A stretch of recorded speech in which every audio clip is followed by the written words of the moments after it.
members of Congress, representatives of the American people across all states, territories, cities. She stood beside him through scandal, exile, and a nation that never wanted her. He made her queen. Now he is rewriting the final chapter, and her name is no longer in it. The will nobody was supposed to see. There are moments inside the British royal family that never reach the public. Decisions made in private rooms, by private lawyers, witnessed by people who have signed documents promising silence. Most of those moments stay buried. They sink quietly beneath the surface of palace life and stay there for decades, sometimes forever. But every so often, something slips.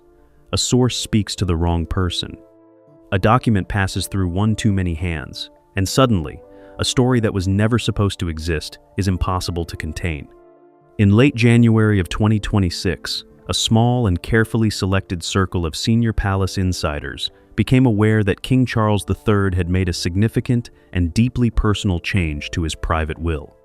Not a minor administrative update, not the kind of routine legal adjustment that wealthy individuals make every few years to account for new assets or changing tax arrangements. This was something far more deliberate, far more pointed, and far more consequential for the woman who has shared his bed, his title, and his public life for more than 2 decades. Queen Camilla had been quietly removed from key provisions of the king's private will. Let that sink in for a moment. This is not about the crown estate. It is not about government property or constitutional succession. Those things are governed by Parliament and centuries of established law. They cannot be altered by personal preference or private grief. We are talking about the private wealth of King Charles III, the personal fortune accumulated over a lifetime, the privately held assets that belong to him as a man and not as a monarch. And he has chosen, deliberately, with full legal counsel and months of careful consideration, to redirect a significant portion of what he personally controls away from his wife. The question that immediately ignited inside royal circles was not what. What was already frightening enough? The question was why? And underneath that, an even more unsettling question. Why now? Because the timing of this decision is not accidental. Nothing inside the palace ever is. Those who have spent years studying how this institution operates will tell you that every quiet move carries a loud message. Every name removed from a legal document is a statement. Every provision redirected tells a story about who holds power, who has lost it, and who applied the pressure that made it happen. To understand why Charles made this move, you have to understand what preceded it. This did not happen in isolation. It did not emerge from nowhere on a quiet morning in January. It was the final step in a sequence of events that had been building for the better part of 18 months. A slow accumulation of confrontations, disappointments, and revelations eventually reached a point where Charles felt he had no choice but to act. And the person whose influence runs through every stage of that sequence, whose fingerprints are on every decision that led to this moment, is not a palace official, not a legal advisor, and not a member of Camilla's circle. It is William. But before we get to William's role in all of this, and his role is absolutely central to this story, you need to understand what Camilla was expecting, what she had been told, what she had privately planned for over many years. Because the gap between what she believed was secured and what Charles actually put on paper is where the real story lives. And that gap is wider than almost anyone outside the palace currently realizes. The palace source, who first confirmed the change of will to a trusted royal correspondent, described the internal atmosphere in a single phrase: controlled devastation. Not the kind of visible chaos that makes headlines by morning. Not the shouting or the slammed doors that tabloids love to imagine when they write about royal conflict. Something quieter, colder, and therefore far more revealing. The kind of stillness that descends on a room when powerful people realize that something irreversible has already been done, and that no amount of influence, access, or carefully placed telephone calls is going to change it. Charles did not make this decision carelessly or in the heat of a difficult moment. Sources with direct knowledge of the process confirm that he consulted his legal team for several months before any changes were formalized. Every step was documented. Every provision was reviewed. The process was methodical in the way only a man who has truly made up his mind can be. There was no back and forth, no wavering. No moments where those around him sensed he might be talked out of it. He had decided, and he had decided a long time before anyone outside his innermost circle realized it. The question is what pushed him there? And the answer begins not with Charles at all. It begins with what Camilla thought the future looked like, what Camilla was expecting to inherit. To understand the full weight of what Charles has done, you first have to understand what Camilla believed was waiting for her. What she had been told, directly or indirectly, over the course of a marriage that began officially in April of 2005. What she had built her sense of security around. Because you cannot fully appreciate what has been taken until you understand how completely she believed it was already hers. She did not come into this marriage without resources of her own. Before she became Princess of Wales and eventually Queen Consort, Camilla Parker Bowles was a woman of independent means. She owned Ray Mill House in Wiltshire, a property she described publicly as her sanctuary, the place where she could exist without cameras or commentary. She had a social world, a financial foundation, and a private life that existed entirely outside the royal machinery. But marriage to Charles changed the arithmetic in ways that are difficult to overstate. The moment she became his wife, she stopped being simply a wealthy Englishwoman with a comfortable country estate. She became the partner of the future King of England. And when Charles ascended to the throne in September of 2022, she became Queen Consort, a position that carries with it access to a world of private royal wealth that very few people ever see from the inside. Let us be specific about what she expected. Highgrove House sits in Gloucestershire and has been Charles's beloved private retreat since he purchased it in 1980. For more than 40 years, he has poured his energy, his passion, and a very considerable amount of his personal fortune into transforming it into something genuinely extraordinary. The gardens alone have been called among the finest private gardens in Britain. The estate is not crown property. It does not belong to the state or the institution. It belongs to Charles personally, just as a family home belongs to any private individual. Its value, according to current property assessments, sits at approximately £39 million. Camilla had, over the years of their marriage, made herself part of Highgrove's story. She had been involved in decisions about the house. She had established her own presence within its walls. In conversations with people close to her, she had positioned it as the place she would eventually retreat to when the formal demands of her public role finally eased. Highgrove was not a hope. It was, in her mind, a certainty, the anchor of her private future. Then there was Charles's personal financial portfolio. Separate from the crown estate and entirely distinct from the sovereign grant that funds official royal activities, the king's private wealth has been assessed by financial analysts at approximately £100 million. This figure reflects private investments accumulated over decades, personal savings, proceeds from managing assets transferred to him through inheritance, and a private art collection assembled with genuine knowledge and passion over the course of his adult life. Any spouse of more than 20 years, in any legal context anywhere in the world, would expect to feature prominently in the distribution of that kind of wealth. Camilla had every rational reason to believe she would be the primary beneficiary.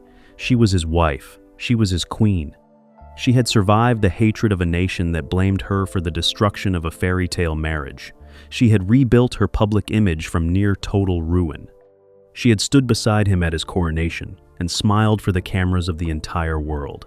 She had given 2 decades of her life to the service of his ambition and his institution. She believed she had earned what was coming, and she was not wrong to believe it, because everything around her reinforced that belief for years. Her advisors never suggested otherwise. The people closest to her never raised the possibility that Charles might one day see things differently. The assumption was woven so deeply into the fabric of her daily existence that questioning it would have felt almost absurd, which is exactly what makes Charles's actions so devastating. Not just personally, but structurally. He did not change his mind on a whim. He did not wake up one morning feeling differently about the woman beside him. He was pushed to a conclusion by events he could not ignore, and by a son whose arguments he could not ultimately dismiss. The moment Camilla's expectations collide with Charles's decision is when this story truly begins. But to reach that collision, you have to understand the road that led there. The confrontations nobody reported, the discoveries that changed everything, and the single meeting that sources describe as the point of no return, the moment everything changed.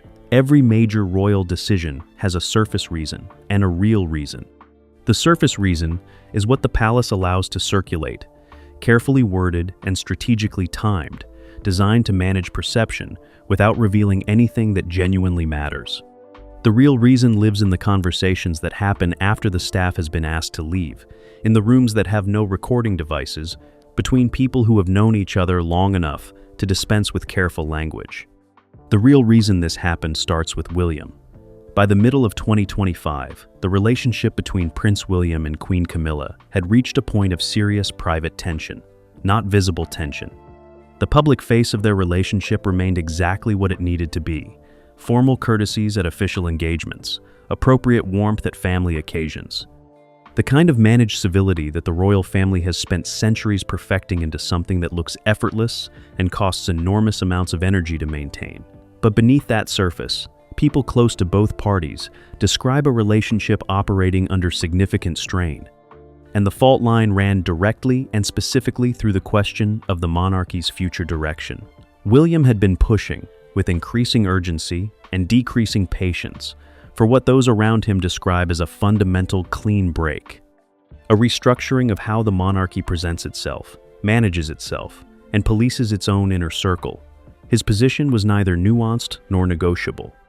Anyone whose presence created an association with scandal, regardless of title, history, or personal relationships stretching back decades, had to be distanced from the institution. No exceptions. No provisions written out of sentiment. Camilla, in William's assessment, represented an ongoing and unresolved problem, not because of anything she had done personally in the recent past, but because of what she refused to stop doing. Her friendship with Sarah Ferguson remained visible, warm, and publicly documented, and Sarah Ferguson's name appeared in documents related to Jeffrey Epstein that were released through American court proceedings. There was no suggestion of criminal wrongdoing against Sarah, but the association existed, the documentation existed, and William's view was that the monarchy could not afford that proximity. Not at this moment. Not when public trust was already stretched thin by years of accumulated damage. Camilla's position was equally firm. She and Sarah had been friends since the 1970s, nearly 50 years of genuine, tested friendship that predated the royal family entirely. Ending that friendship was not, in Camilla's view, a strategic decision. It was a moral one, and she was not willing to make it simply because William found the association inconvenient. The disagreement between them did not erupt in a single confrontation. It accumulated slowly, the way serious damage usually does inside institutions that prize surface harmony above honest conflict. A recommendation from William was quietly set aside, a guest list that raised eyebrows among palace officials who had learned to read these signals. A communication was forwarded to William's team, confirming his suspicions about the direction things were moving. And then came November of 2025, the episode that sources consistently identify as the turning point that made everything that followed inevitable. Palace officials confirmed, through channels that ultimately reached William directly, that Tom Parker Bowles had been engaged in conversations with heritage investors, luxury hospitality developers, and commercial partners regarding opportunities related to privately held royal properties. The proposals were specific.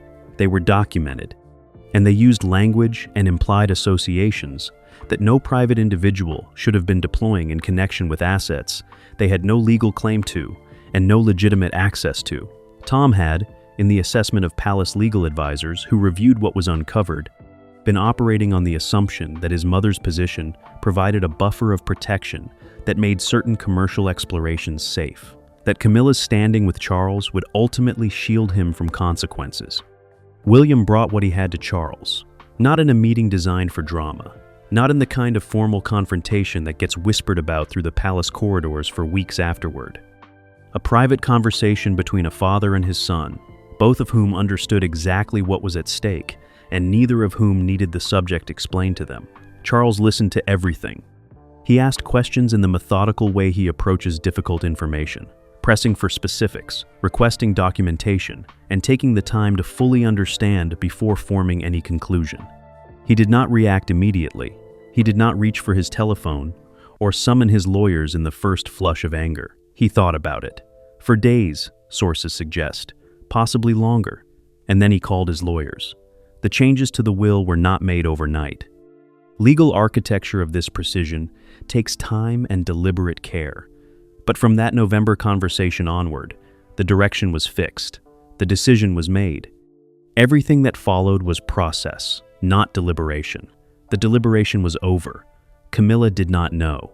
And that fact, that Charles kept this entirely from her during the weeks it took to formalize, tells you something important about how completely his thinking had shifted. Camilla's reaction stuns the palace. She found out on Thursday. Sources close to the royal household are consistent and specific on this point. It was a Thursday morning in late January of 2026 when Queen Camilla became aware of what Charles had done. How exactly the information reached her is a detail that different sources describe slightly differently.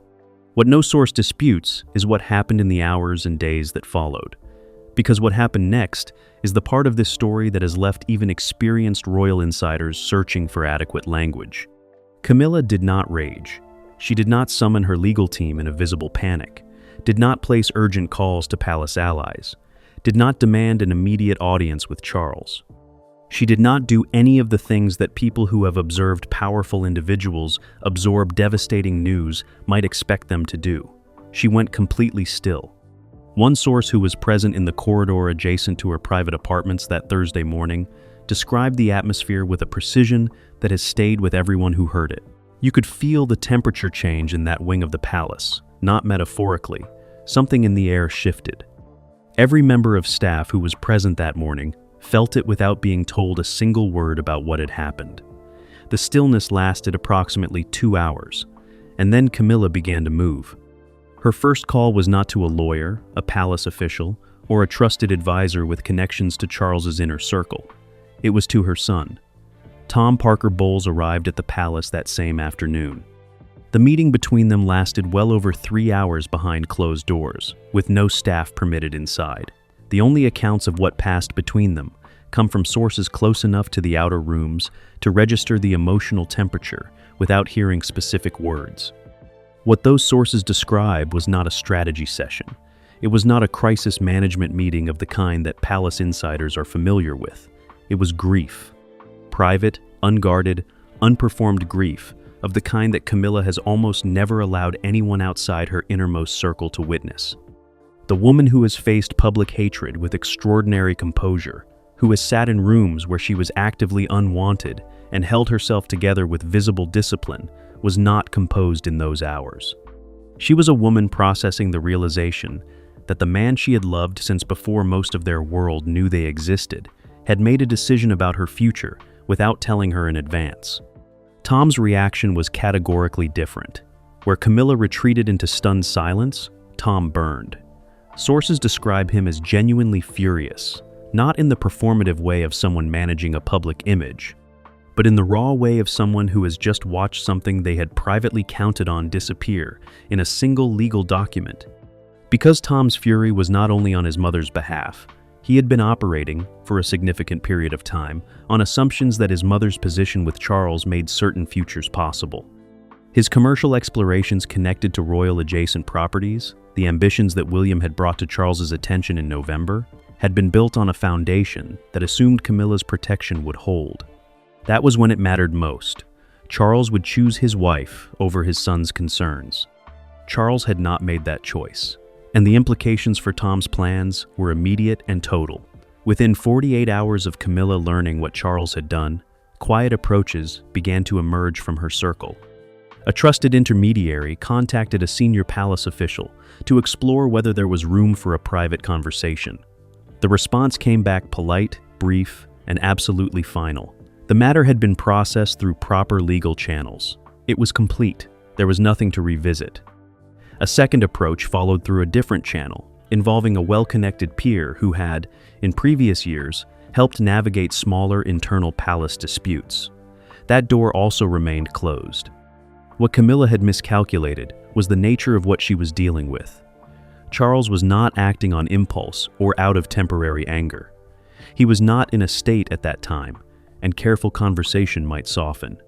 He had made a considered, formally executed, legally binding decision after months of deliberate thought, the kind of decision that cannot be undone by an intermediary or reversed over dinner. The staff who observed Camilla in the days following that Thursday described a woman who continued to function, to appear publicly, and to carry out her engagements with the professional discipline that 20 years of royal life had instilled in her. She smiled where smiling was required. She said what needed to be said in the room she was required to occupy. But those who know her well and have known her long enough to read the small signals say something had changed behind her eyes.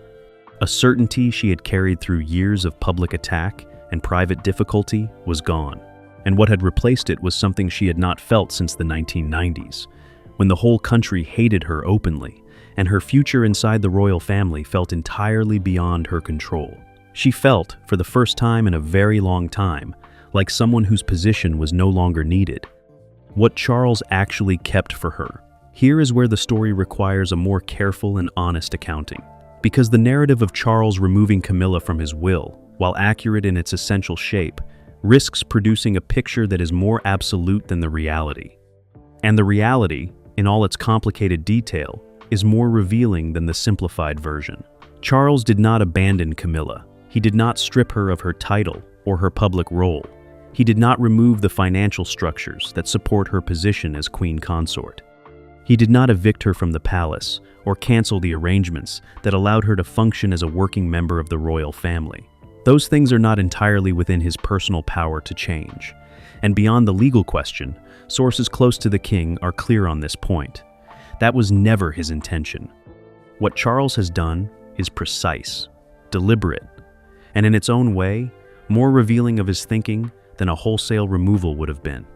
He has drawn a clean line between two things that have always been intertwined inside this marriage: his duty to Camilla as his wife and as the queen consort of his kingdom, and his personal choices about what he does with what belongs to him privately as an individual.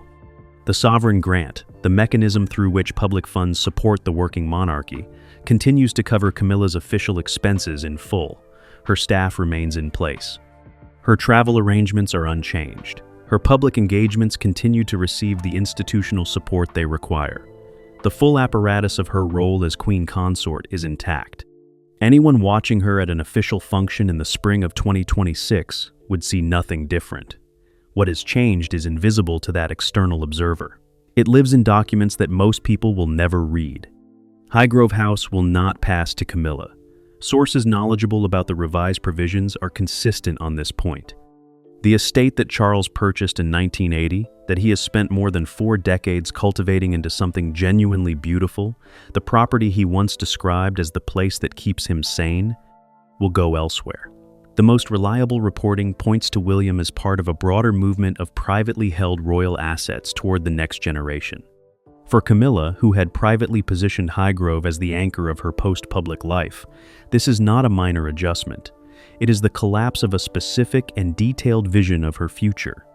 The personal financial portfolio tells a similar story. Camilla will receive provisions sufficient to support a comfortable private life. Charles has not left her without resources. But the provisions designated for her and the provisions she anticipated are separated by a distance that people close to the situation describe as significant.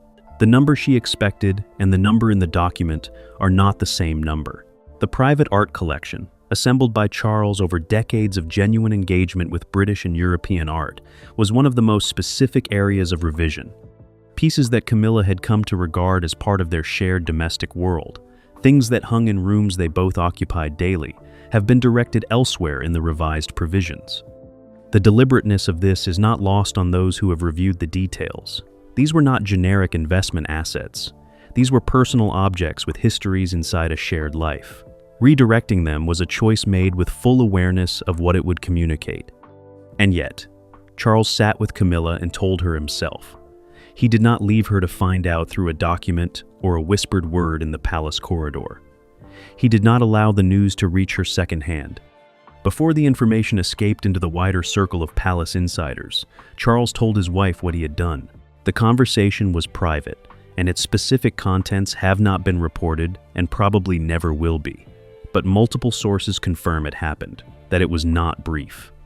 Charles remained in the room until he was certain Camilla understood not only what had changed, but the reasoning that had produced the change. Whether that conversation brought anything resembling peace is a question that only Camilla can answer. Understanding the logic of a wound and accepting it are two entirely different experiences. And the wound, however carefully explained, was real. What this means for the monarchy. Step all the way back from the personal detail. Step back from Camilla's stillness on that Thursday morning, Tom's fury, and the palace intermediaries who found every door quietly closed against them. Step back far enough to see the whole picture, because what Charles has done is not only a private decision about a private document, it is a statement. And in the language of the British monarchy, where almost nothing is said plainly, and almost everything is communicated through action, statements of this kind carry enormous weight. William has been preparing for his reign, with a focus that people outside the palace consistently underestimate. This is not the patient waiting of a man marking time until his inheritance arrives.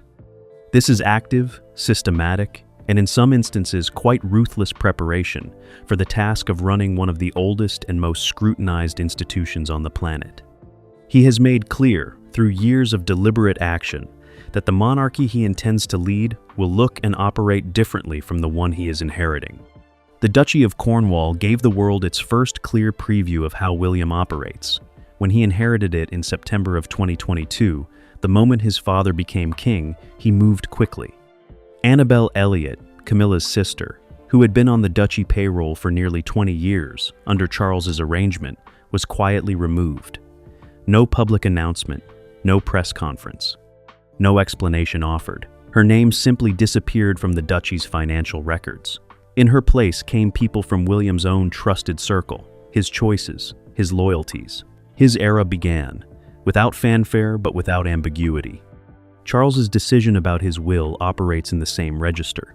It is not a coincidence that these two things, William's management of the duchy and Charles's revision of his private provisions, point in the same direction. They are part of the same larger movement. The slow but now unmistakable transfer of authority from one generation to the next, and the deliberate drawing of a line between the world that Charles built and the world that William intends to create. For Camilla, the practical consequences of this shift extend well beyond the specific provisions of the will. She is 67 years old. She holds the title of Queen Consort. She has a public role that continues regardless of what any private document says. She will appear at state occasions, carry out her engagements, and present to the world the face of a woman whose position remains unchanged. But the private future she had constructed in her imagination, the Highgrove years, the comfortable and financially secure retreat from public life that was supposed to follow whenever Charles's reign eventually concluded, that future no longer exists in the form she planned. What replaces it is something she has very little control over, and that loss of control, for a woman who has spent the last 20 years carefully and methodically building her security inside an institution that initially rejected her completely, is its own particular kind of devastation. When William becomes king, and all available evidence suggests that moment may arrive sooner than official palace communications currently acknowledge, Camilla's position will depend entirely on decisions made by a man who has already demonstrated his capacity for quiet, decisive, irreversible action when he believes the institution requires it. Sandringham and Balmoral, where she currently enjoys full access as Charles's wife, will pass to William. She will be a guest in those houses at William's invitation. The woman who will effectively own the rooms Camilla currently moves through freely is Catherine, and Catherine is not Camilla's ally. She is Camilla's successor. One senior palace insider, speaking with the frankness that sometimes emerges when people have watched enough history unfold to stop being surprised by it, described Camilla's situation with uncomfortable precision. She spent 40 years fighting to get inside the circle. What she never fully understood is that getting inside the circle was only the first challenge. Staying there, on terms that were not entirely her own, required a discipline she ultimately could not maintain. King Charles loved Camilla enough to fight decades of scandal to put her beside him on the throne. He loved the monarchy enough to write her a different final chapter. Britain is still deciding which of those two things says more about the man. And the truth, if you are willing to sit with it honestly, is that both of them say something real. The woman who waited a lifetime to be accepted has never been more uncertain about what acceptance is actually worth. She waited 40 years for the crown to accept her. She endured hatred, scandal, and exile to stand beside him. But in the end, Charles chose the monarchy over the marriage. Britain watches a queen face a future she never planned for, and the palace holds its breath